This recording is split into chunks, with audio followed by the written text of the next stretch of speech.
Asia కప్పుపై ఇంకా వివాదం అయితే కొనసాగుతూనే ఉంది. మరోసారి నఖ్వీకి బీసీసీఐ వార్నింగ్ ఇచ్చింది. కప్పు పంపించాలని ఈమెయిల్ ద్వారా రిక్వెస్ట్ పంపించింది. లేకపోతే ఐసీసీ వద్ద తేల్చుకుంటామని కూడా ఆ మెయిల్లో రాసినట్టుగా కూడా ఒకలాంటి హెచ్చరికనైతే జారీ చేసింది. నఖ్వీ రిప్లై కోసం బీసీసీఐ వెయిటింగ్ చేస్తున్నట్లుగా కూడా తెలుస్తుంది. ఆసియా కప్ ఫైనల్ విజయం తర్వాత నఖ్వీ చేతుల మీదుగా కప్ తీసుకోలేదు ఇండియా, అది మనందరికీ తెలిసిందే. తనతో పాటే ట్రోఫీని నఖ్వీ అప్పట్లో తీసుకువెళ్లిపోయారు. ప్రస్తుతం ఏసీసీ కార్యాలయంలో ట్రోఫీ మెడల్స్ ఉన్నట్లుగా కూడా తెలుస్తుంది. తన అనుమతి లేకుండా కూడా తీయద్దు అంటూ కూడా నఖ్వీ ఆదేశాలు ఇవ్వడం జరిగింది. ఆసియా కప్పు విజయం మనది, టైటిల్ మనది, అయినా సరే టీమిండియా చేతికి ఇంకా కప్పు రాలేదు.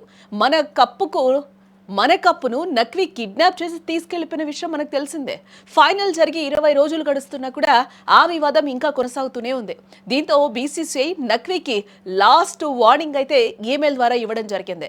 ఫైనల్ మ్యాచ్ అనంతరం కూడా టీమిండియా గెలిచిన వెంటనే ఏసీసీ ప్రెసిడెంట్ హోదాలో ఉన్న మోన్సిన్ నఖ్వీ విజేతగా నిలిచిన భారత జట్టుకు ట్రోఫీని అందించడానికి రావడం జరిగింది. కానీ పాకిస్తాన్ వ్యక్తి ఆ దేశానికి మంత్రిగా ఉండడంతో టీమిండియా ఆ కప్పు తీసుకోవడానికి ఇష్టపడలేదు. ఇది అందరికీ తెలిసిన విషయమే. ఆ విషయం ఆయనకు తెలిసినా సిగ్గు లేకుండా తానే కప్పిస్తారని పట్టుకున్నాడు. కానీ టీమిండియా ఆటగాళ్లు మాత్రం వెనక్కి తగ్గనే లేదు. నఖ్వీ చేతుల మీదుగా కప్పు తీసుకునేది లేదు అని కూడా తేల్చి చెప్పేశారు. దీంతో నఖ్వీ అక్కడి నుంచి వెనుదిరిగాడు. బట్ ఆ కప్పును తానే తీసుకెళ్లిపోయాడు కదా. దీనిపై దుమారం చెలరేగింది. అప్పట్లో నఖ్వీ తీరుపై తీవ్ర విమర్శలు కూడా చెలరేగా. కప్పు తీసుకెళ్లడాన్ని అంతా తప్పుపట్టడం జరిగింది. బీసీసీఐ కూడా ఆగ్రహాన్ని వ్యక్తం చేసింది. కొన్ని రోజుల తర్వాత వెంటనే అధికారికంగా కప్పు అందించాలని కోరినా కూడా ఇంతవరకు ఆ కప్పును నఖ్వీ అందించనే లేదు.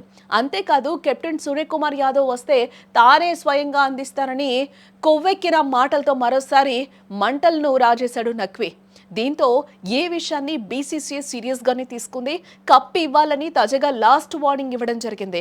తమకు వెంటనే కప్పును అధికారికంగా అప్పగించాలి, దీనికి సంబంధించిన ఏర్పాట్లు చేయాలి అంటూ కోరుతూ బీసీసీఐ నఖ్వీకి ఈమెయిల్ ద్వారా క్లియర్ గా చెప్పడం జరిగింది. దీనిపై వెంటనే స్పందించి కప్ను తిరిగి అప్పగించకపోతే ఏ వివాదాన్ని అంతర్జాతీయ క్రికెట్ కౌన్సిల్ దృష్టికి తీసుకెళ్లి అధికారికంగా ఫిర్యాదు చేస్తామంటూ కూడా బీసీసీఐ హెచ్చరించడం జరిగింది. ప్రస్తుతం అతడి రిప్లై కోసం వేచి చూస్తూ ఉంది.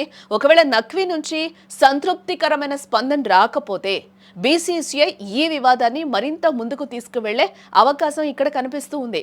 ఈ మొత్తం ఘటన క్రికెట్ ప్రపంచంలో, ముఖ్యంగా ఆసియా క్రికెట్ వ్యవహారాల్లో రాజకీయపరమైన వివాదాలకు తావిస్తోంది. మరి ఈ క్రికెట్ టెన్షన్ ఎక్కడికి దారి తీస్తుందో? నఖ్వీ గారు మెట్టు దిగుతారా, లేక క్రికెట్ వ్యవహారం నిజంగానే ఐసీసీ కోర్టు ఎక్కుతుందా అనేది చూడాల్సిన అంశం.